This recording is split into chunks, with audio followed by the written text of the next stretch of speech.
ವಾಸ್ತು ಹರೀಶ್ ವಾಹಿನಿಯಲ್ಲಿ ಪ್ರಸಾರವಾಗುವ ಮಾಲಿಕೆಗಳು ಕಲ್ಪಿತವಲ್ಲ. ಯಾವುದೇ ಸಮುದಾಯದ ಮತ್ತು ಜನಾಂಗದ ಧಾರ್ಮಿಕ ಭಾವನೆಗಳಿಗೆ ಅಥವಾ ವೈಯಕ್ತಿಕ ವಿಚಾರಗಳಿಗೆ ಧಕ್ಕೆ ಉಂಟು ಮಾಡುವುದು ನಮ್ಮ ಉದ್ದೇಶವಲ್ಲ. ಇದು ಕೇವಲ ಪುರಾತನ ಇತಿಹಾಸ ಮತ್ತು ನಿಗೂಢ ಆಚರಣೆಗಳ ಹಿಂದಿರುವ ವೈಜ್ಞಾನಿಕ ಹಿನ್ನೆಲೆಗಳ ಬಗ್ಗೆ ಜನರಲ್ಲಿ ಅರಿವು ಮೂಡಿಸುವ ಪ್ರಯತ್ನವಷ್ಟೇ. ಇಂದು ಸಾಮಾಜಿಕವಾಗಿ ಬೇರೂರಿರುವ ಅತೀಂದ್ರಿಯ ಗೋಚರ ಮತ್ತು ಅತಿಮಾನುಷ ಶಕ್ತಿಗಳ ಬಗೆಗಿನ ಮೂಢನಂಬಿಕೆ ಕಂದಾಚಾರಗಳನ್ನು ತೊಲಗಿಸುವ ಸದುದ್ದೇಶ ನಮ್ಮದಾಗಿದೆ. ಇದರಲ್ಲಿ ಪ್ರಸಾರವಾಗುವ ವಿಷಯಗಳು ತರ್ಕಕ್ಕೆ ನಿಲುಕದ್ದು, ಆದ್ದರಿಂದ ಅವನ್ನು ನಂಬುವುದು ನಂಬದಿರುವುದು ವೀಕ್ಷಕರ ಸ್ವಯಂ ವಿವೇಚನೆಗೆ ಬಿಡಲಾಗಿದೆ.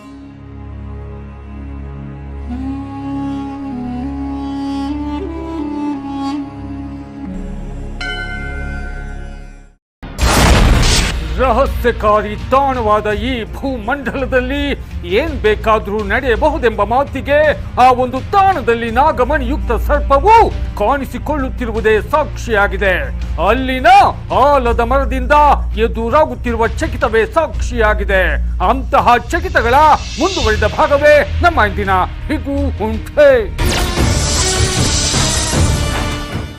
ಅದು ಅದ್ಭುತಗಳನ್ನ ಎದುರಾಗಿಸೋ ವಿಸ್ಮಯಕಾರಿ ತಾಣವೆಂಬ ಮಾತಿಗೆ ನಮಗೆ ಬಹಳಷ್ಟು ಜೀವಂತ ಸಾಕ್ಷಿಗಳು ಸಿಗುತ್ತವೆ.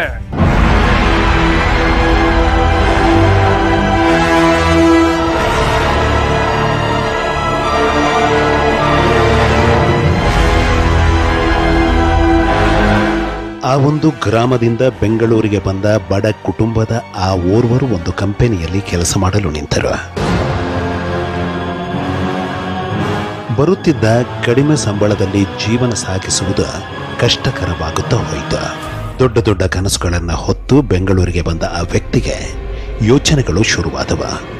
ಅಂತಹ ಯೋಚನೆಗಳು ಶುರುವಾದ ನಂತರ ಒಂದು ಅಚ್ಚರಿ ಎದುರಾಗಲು ಆರಂಭಿಸಿತು. ಆ ಓರ್ವರಿಗೆ ಎದುರಾಗಲು ಆರಂಭಿಸಿದ ಅಚ್ಚರಿಯಾದರೂ ಏನು ಅಂದರೆ, ತಮ್ಮ ಗ್ರಾಮದ ಕಡೆಗೆ ಮನಸ್ಸು ಸೆಳೆಯಲು ಆರಂಭಿಸಿದ್ದು ನಾಗಮಣಿಯುಕ್ತ ಸರ್ಪವು ಕಾಣಿಸಿಕೊಳ್ಳುವ ಆ ಆಲದ ಮರದ ಪ್ರದೇಶಕ್ಕೆ ಹೋಗಬೇಕೆಂಬ ಆಸೆ ಹುಟ್ಟಿಕೊಂಡಿತ್ತು.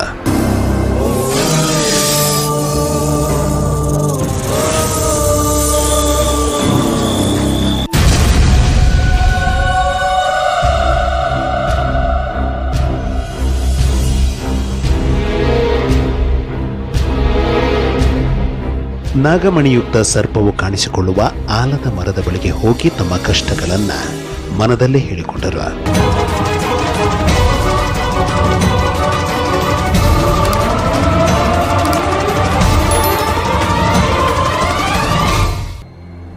ಆಲದ ಮರದ ಕೆಳಗೆ ನಿಂತು ಮನದಲ್ಲೇ ತಮ್ಮ ಕಷ್ಟಗಳನ್ನು ಹೇಳಿಕೊಂಡು ಮತ್ತೆ ಬೆಂಗಳೂರಿಗೆ ವಾಪಸ್ ಬಂದ ಆ ಓರ್ವರಾದರೂ ಯಾರು ಅಂದ್ರೆ ಶೇಖರ್ ರಾಜು.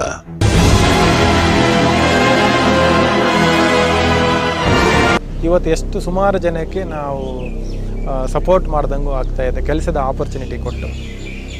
ಇವಾಗ ಎಷ್ಟು ಜನಕ್ಕೆ ಕೆಲಸ ಇದಾಗಿರ್ಬೋದು? ಈಗ ನಮ್ಮ ಹತ್ರ ಆಲ್ಮೋಸ್ಟ್ 250 ಜನ ಕೆಲಸ ಮಾಡ್ತಾ ಇದ್ದಾರೆ. ಅಪ್ರಾಕ್ಸಿಮೇಟಾಗಿ 250 ಜನ ಕೆಲಸ ಮಾಡ್ತಾ ಇದ್ದಾರೆ. ಇಷ್ಟು ಬೆಳಿತೀನಿ ಅಂತ ಅಂದ್ಕೊಂಡಿಲ್ಲ? ಖಂಡಿತವಾಗ್ಲೂ ಅಂದ್ಕೊಳ್ಳಿಲ್ಲ. ನಮಗಿರೋದು 1 ಕಾಲು ಎಕರೆ ಜಮೀನು, ನಮ್ಮ ಅಪ್ಪ ಫಾರ್ಮರು, ಏನೂ ಇಲ್ಲ. ನಾನು ಫೆಸಿಲಿಟಿ ಮ್ಯಾನೇಜ್ಮೆಂಟ್ ಸರ್ವಿಸ್.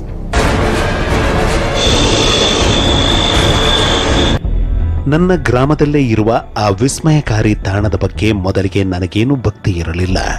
ಆದರೆ ಬೆಂಗಳೂರಿಗೆ ಬಂದು ಕೆಲಸ ಮಾಡಲು ನಿಂತ ನಂತರ, ಸಮಸ್ಯೆಗಳು ಎದುರಾಗಲು ನಿಂತ ನಂತರ ನನಗರಿವಿಲ್ಲದಂತೆ ಆ ತಾಣವು ಕೂಗಿ ಕರೆದಂತೆ ಭಾಸವಾಗಲು ನಿಂತಿತು, ಮನ ಸೆಳೆಯಲು ನಿಂತಿತು.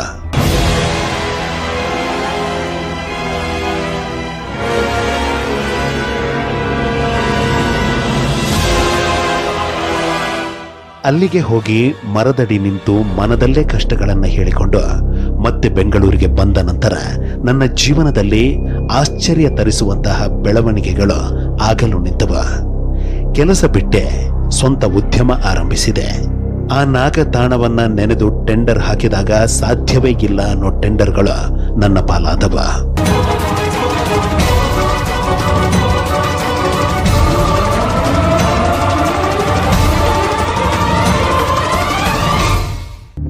ಕರ್ನಾಟಕದಾದ್ಯಂತ ಉದ್ಯಮವನ್ನು ವಿಸ್ತರಿಸಿದೆ. ನಂತರ ಆಂಧ್ರ, ತೆಲಂಗಾಣ, ತಮಿಳುನಾಡು ರಾಜ್ಯಗಳಲ್ಲಿ ಉದ್ಯಮ ಆರಂಭಿಸಿದೆ. ನನಗೆ ಇಂದಿಗೂ ಆಶ್ಚರ್ಯವೆನಿಸುತ್ತಿದೆ. ಅಂತಹ ಆಶ್ಚರ್ಯಗಳಿಗೆ ಕಾರಣ ಆ ನಾಗತಾಣ, ಆ ಆಲದ ಮರದ ತಾಣ.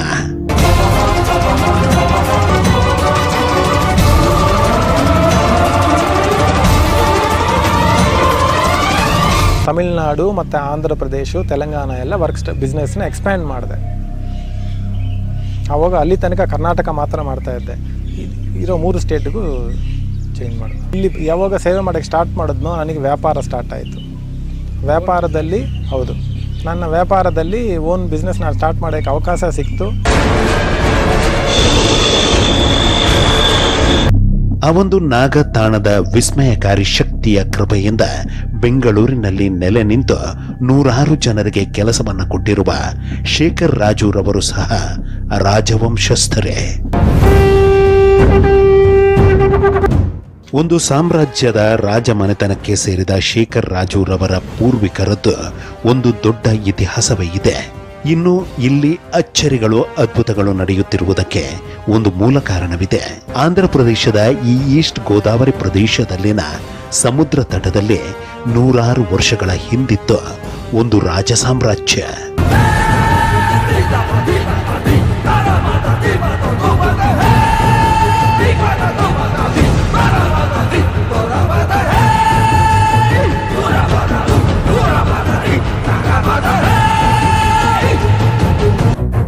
ಸಾಮ್ರಾಜ್ಯವು ಸುಭೀಕ್ಷೆಯಿಂದಿತ್ತು, ಸಂಪದ್ಭರಿತವಾಗಿತ್ತು.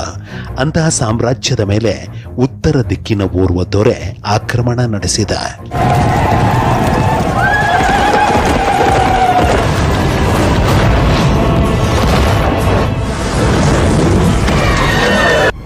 ಬಹು ಸೈನಿಕರೊಂದಿಗೆ ಸಾಮ್ರಾಜ್ಯವನ್ನ ಆಕ್ರಮಿಸಿದ ಉತ್ತರದ ಆ ದೊರೆ ಹಾಗೂ ಆತನ ಸೇನೆ ಸಾವಿರಾರು ಜನರನ್ನ ಕೊಂದು ಹಾಕಿತು.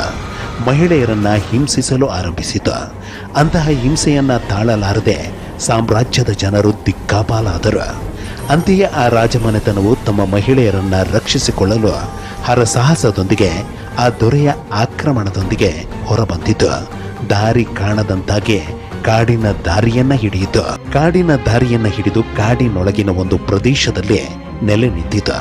ಹಾಗೆ ನೆಲೆ ನಿಂತ ಪ್ರದೇಶವೇ ರಾಜಮನೆತನದ ಕುಟುಂಬಗಳು ವರ್ಷಾನುವರ್ಷಗಳಿಂದ ನೆಲೆ ನಿಂತಿರುವ ಈ ಗ್ರಾಮ.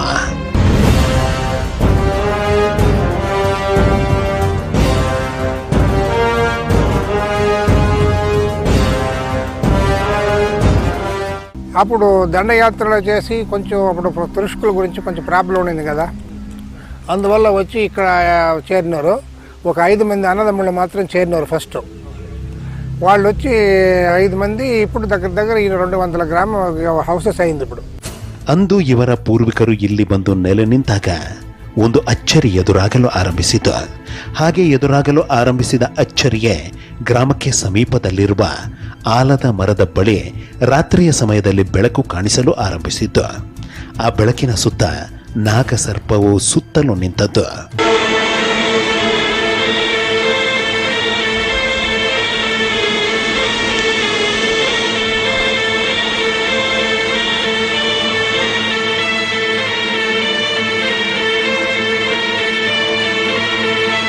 ఆ పుట్ట దగ్గర నాగుపాము అది ఇది వచ్చిపోయేది, అందరికి కనపడేది, కొందరికి కనపడకుండా అట్లా వచ్చి ఆ చుట్టూ మాని చుట్టూ చుట్టేది. ఇట్లాంటి దృష్టాంతాలు జరుగుతూ ఉంటాయి. వెలుగంటే ఏదో ఒక మాణిక్యం అది ఇది ఉండింది, మాకు పోతే వెలుతురు వచ్చేది.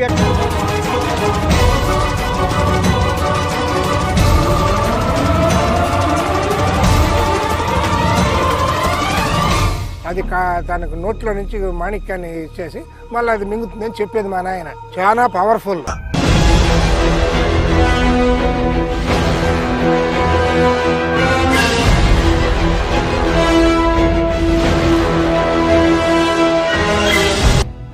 ಇಲ್ಲಿ ಅಚ್ಚರಿಗಳು ಎದುರಾಗಲು ಆರಂಭಿಸಿದ ನಂತರ ನಾನಾ ಜ್ಞಾನಿಗಳು ಮರದ ಬಳಿಗೆ ಬರಲು ಆರಂಭಿಸಿದ್ರು. ಹಾಗೆ ಬಂದ ಓರ್ವ ಜ್ಞಾನಿಗಳು ಒಂದು ದೈವ ರಹಸ್ಯವನ್ನ ಬಯಲು ಮಾಡಿದ್ರು. ಹಾಗೆ ಬಯಲು ಮಾಡಿದ ದೈವ ರಹಸ್ಯವೇ ನಾಗಮಣಿಯುಕ್ತ ಸರ್ಪವು ಕಾಣಿಸಿಕೊಳ್ಳುತ್ತಿರುವುದಕ್ಕೆ, ಆಲದ ಮರದಿಂದ ಅದ್ಭುತಗಳು ಎದುರಾಗುತ್ತಿರುವುದಕ್ಕೆ, ಈ ಹಿಂದೆ ಸಮುದ್ರ ತಟದಲ್ಲಿ ರಾಜ್ಯಭಾರ ಮಾಡುತ್ತಿದ್ದಾಗ ತಾವು ನಂಬಿಕೊಂಡ ಆ ದೈವಗಳೇ ಕಾರಣ ಎಂಬುದು.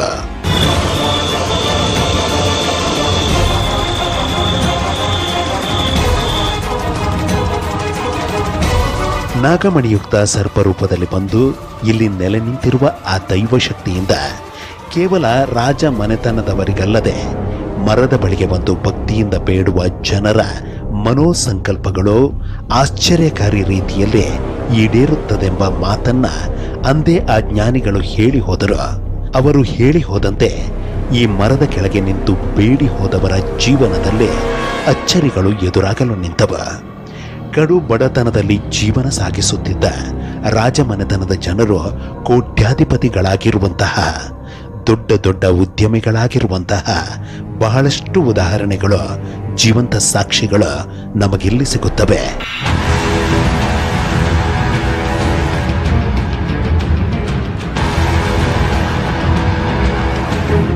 ಅಂತಹ ಅಚ್ಚರಿಗಳೊಂದಿಗೆ, ಅದ್ಭುತಗಳೊಂದಿಗೆ ಪ್ರಸಿದ್ಧಿಯಾಗಲು ನಿಂತ ಈ ತಾಣದಲ್ಲಿ ಏಕಾಏಕಿ ಒಂದು ವಿಚಿತ್ರವು ಎದುರಾಗಲು ಆರಂಭಿಸಿತು.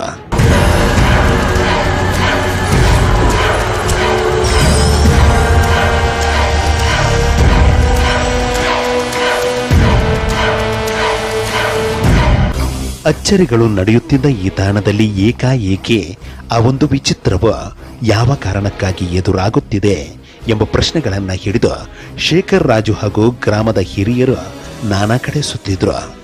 ಆದರೆ ಉತ್ತರ ಸಿಗಲಿಲ್ಲ. ಅಂತಹ ಸಮಯದಲ್ಲಿ ಓರ್ವರು ಒಂದು ಸಲಹೆ ನೀಡಿದ್ರು. ಹಾಗೆ ನೀಡಿದ ಸಲಹೆಯೇ ತಮಿಳುನಾಡಿನಲ್ಲಿರುವ ಅಗ್ನಿಲಿಂಗವಿರುವ ತಿರುವಣ್ಣಾಮಲೆಗೆ ಹೋಗುವುದು.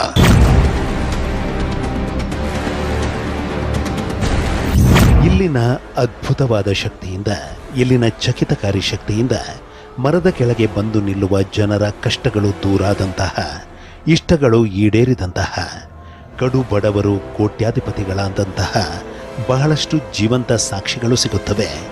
ಇಂತಹ ಶಕ್ತಿ ತಾಣದಲ್ಲಿ ಇದ್ದಕ್ಕಿದ್ದಂತೆ ಒಂದು ವಿಚಿತ್ರ ಎದುರಾಗಿ ಬಿಟ್ಟಿತು.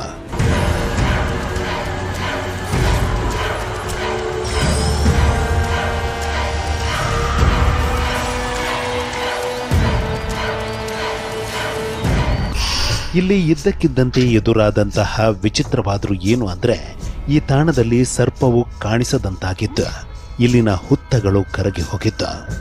ಜನರು ಇಲ್ಲಿಗೆ ಬಾರದಂತಾಗಿತ್ತು.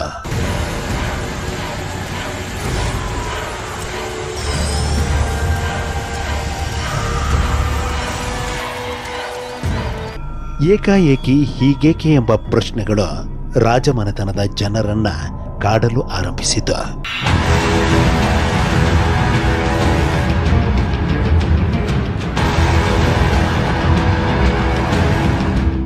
ನಾನಾ ಜನರನ್ನ ಭೇಟಿಯಾದರೂ ಸಹ ಇದ್ದಕ್ಕಿದ್ದಂತೆ ಎದುರಾದ ವಿಚಿತ್ರಗಳಿಗೆ ಕಾರಣವೇನೆಂಬುದು ತಿಳಿಯದಂತಾಯಿತು. ಅಂತಹ ಸಮಯದಲ್ಲಿ ಓರ್ವರು ನೀಡಿದಂತಹ ಸಲಹೆಯ ಮೇರೆಗೆ ರಾಜಮನೆತನದ ಹಲವರು ತಮಿಳುನಾಡಿನ ತಿರುವಣ್ಣಮಲೆಗೆ ಹೋದರು. ತಿರುವಣ್ಣಮಲೆಗೆ ಹೋಗಿ ಅರುಣಾಚಲೇಶ್ವರ ಮಂದಿರದ ಅರ್ಚಕರಾದ ಮೂರ್ತಿ ಗುರುಕಲ್ ರವರನ್ನ ಭೇಟಿ ಮಾಡಿ ಸಮಸ್ಯೆಯನ್ನ ಹೇಳಿಕೊಂಡರು. ಸಮಸ್ಯೆಯನ್ನ ಆಲಿಸಿದ ಮೂರ್ತಿ ಗುರುಕಲ್ ರವರು, ನೀವು ಬೆಂಗಳೂರಿನ ವಾಸ್ತು ಹರೀಶ್ರನ್ನ ಭೇಟಿ ಮಾಡಿ ಅವರಿಂದ ನಿಮಗೆ ಸೂಕ್ತ ಸಲಹೆ ಸಿಗಬಹುದೆಂದು ಹೇಳಿದ್ರು. ಶೇಖರ್ ರಾಜು ಸೇರಿದಂತೆ ಹಲವಾರು ಜನರು ಪ್ರಭಾವಲಯ ತಜ್ಞರಾದ ವಾಸ್ತು ಹರೀಶ್ರನ್ನ ಭೇಟಿ ಮಾಡಿದ್ರು. ಸಮಸ್ಯೆಯನ್ನ ಆಲಿಸಿದ ವಾಸ್ತು ಹರೀಶ್ ರವರು ಕೆಲವೊಂದು ಪರಿಹಾರಗಳನ್ನು ಸೂಚಿಸಿದ್ರು. ಜೊತೆಗೆ ದೈವ ಸಾನ್ನಿಧ್ಯದ ವಿಚಾರವಾದ ಕಾರಣ ನೀವು ಅವರನ್ನ ಭೇಟಿ ಮಾಡಿರೆಂದು ಆ ಓರ್ವರ ಹೆಸರನ್ನ ಸೂಚಿಸಿದ್ರು. ಆ ಓರ್ವರಾದರೂ ಯಾರು ಅಂದರೆ, ದೈವ ಸಾನ್ನಿಧ್ಯದ ವಿಚಾರದಲ್ಲಿ ಅಪಾರವಾದಂತಹ ಜ್ಞಾನವನ್ನು ಹೊಂದಿರುವ ನರಸಿಂಹಸ್ವಾಮಿಯ ಆರಾಧಕರಾದ ಟಿ ನರಸೀಪುರದ ಗೋಪಾಲ ನರಸಿಂಹಸ್ವಾಮಿಗಳು.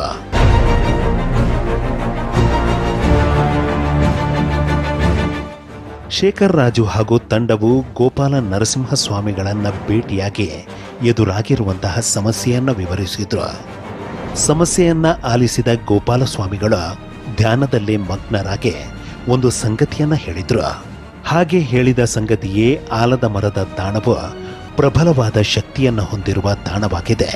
ಅದು ಓರ್ವ ಋಷಿಮುನಿಗಳ ತಾಣವಾಗಿದೆ. ಅವರು ಸೂಕ್ಷ್ಮ ಶರೀರದಲ್ಲಿ ಎಂದಿಗೂ ಅಲ್ಲಿದ್ದಾರೆ. ಅವರು ಕೆಲವೊಮ್ಮೆ ಸರ್ಪ ರೂಪದಲ್ಲಿ ಕಾಣಿಸಿಕೊಳ್ಳುತ್ತಾರೆ.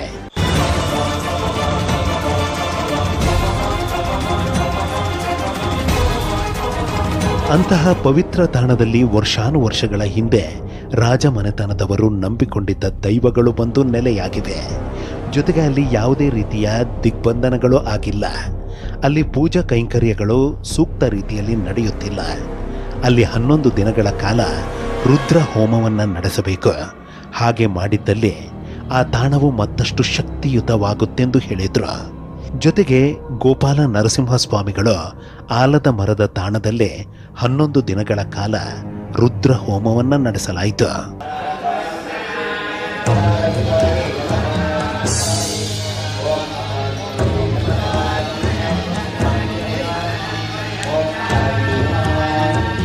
ಇಲ್ಲಿ 11 ದಿನಗಳ ಕಾಲ ರುದ್ರ ಹೋಮವನ್ನು ಮಾಡಿದ ನಂತರ ಇದೀಗ ಒಂದು ಅಚ್ಚರಿ ಎದುರಾಗಿದೆ. ಹಾಗೆ ಎದುರಾಗಿರುವ ಅಚ್ಚರಿಯೇ ಕರಗಿ ಹೋಗಿದ್ದ ಹುತ್ತಗಳು ಮತ್ತೆ ಮೇಲೆ ಬರಲಾರಂಭಿಸಿರುವುದು, ಆಗಾಗ ಸರ್ಪವು ದರ್ಶನ ನೀಡುತ್ತಿರುವುದು, ಊಹೆಗೂ ನಿಲುಕದ ಅಚ್ಚರಿಗಳು ಎದುರಾಗುತ್ತಿರುವುದು.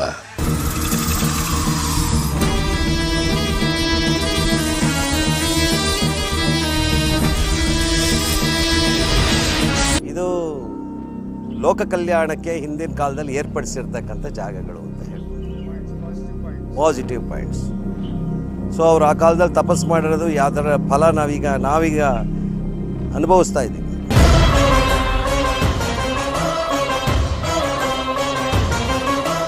ಋಷಿಗಳು ಅಂದರೆ ಅವರು ಚೈತನ್ಯ, ಅದಕ್ಕೆ ಫಿಸಿಕಲ್ ಫಾರ್ಮ್ ಇರೋದಿಲ್ಲ.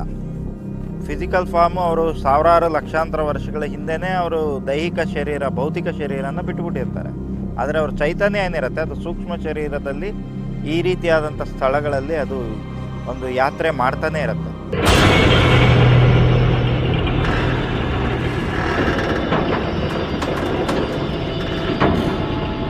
ಇಲ್ಲಿ 11 ದಿನಗಳ ಕಾಲ ರುದ್ರ ಹೋಮವನ್ನು ಮಾಡಿದ ನಂತರ ಇಲ್ಲಿ ಮತ್ತೊಂದು ಅಚ್ಚರಿಯು ಎದುರಾಗುತ್ತಿದೆ. ಹಾಗೆ ಎದುರಾಗುತ್ತಿರುವ ಅಚ್ಚರಿಯೇ ಮರದಲ್ಲಿ ನಾನಾ ದೈವಾಕೃತಿಗಳು ಕಾಣಿಸಿಕೊಳ್ಳುತ್ತಿರುವುದು.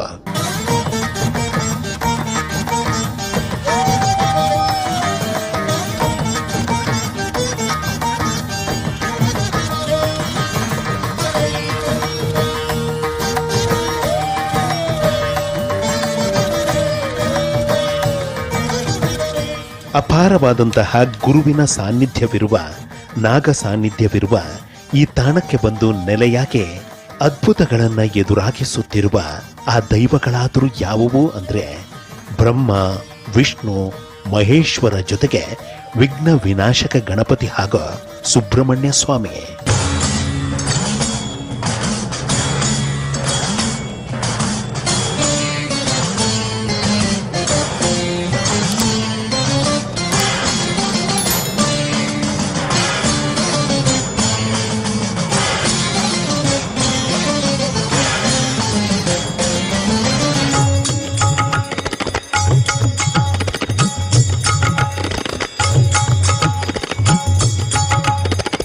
ಗುರುವಿನ ಶಕ್ತಿಯ ಜೊತೆಗೆ 5 ಶಕ್ತಿಗಳ ಈ ಶಕ್ತಿ ತಾಣಕ್ಕಿರುವ ಹೆಸರಾದ್ರೂ ಏನು ಅಂದ್ರೆ ಶ್ರೀ ಬಾಲ ಗುರುನಾಥೇಶ್ವರ ಆಲಯ.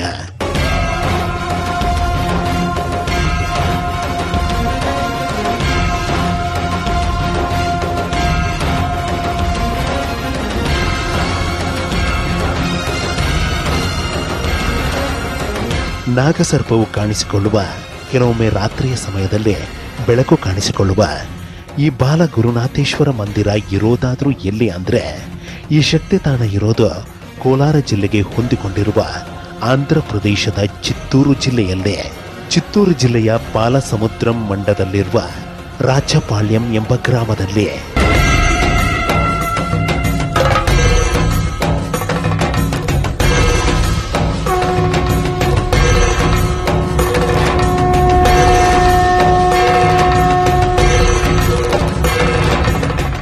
ಆಂಧ್ರ ಪ್ರದೇಶದ ಚಿತ್ತೂರು ಜಿಲ್ಲೆಯಲ್ಲಿರುವ ಪಾಲಸಮುದ್ರ ಮಂಡಲದ ವ್ಯಾಪ್ತಿಯಲ್ಲಿ ಬರುವ ರಾಜಪಾಳ್ಯಂ ಗ್ರಾಮದಲ್ಲಿರುವ ಶ್ರೀ ಬಾಲ ಗುರುನಾಥೇಶ್ವರ ಮಂದಿರ ಸದಾ ಅಚ್ಚರಿಗಳು ಎದುರಾಗೋ ವಿಸ್ಮಯಕಾರಿ ತಾಣವಾಗಿದೆ. ಇಂತಹ ಮಾತುಗಳಿಗೆ ಒಳಿತನ್ನ ಕಂಡಿರುವ ಸಹಸ್ರಾರು ಜನರೇ ಜೀವಂತ ಸಾಕ್ಷಿ. ಇಂತಹ ಹಲವು ಸಂಗತಿಗಳ ನಡುವೆ ನಮ್ಮನ್ನ ಕಾಡುವಂತಹ ಕಟ್ಟ ಕಡೆಯ ಪ್ರಶ್ನೆ ಇದು ಮುಂಚೆ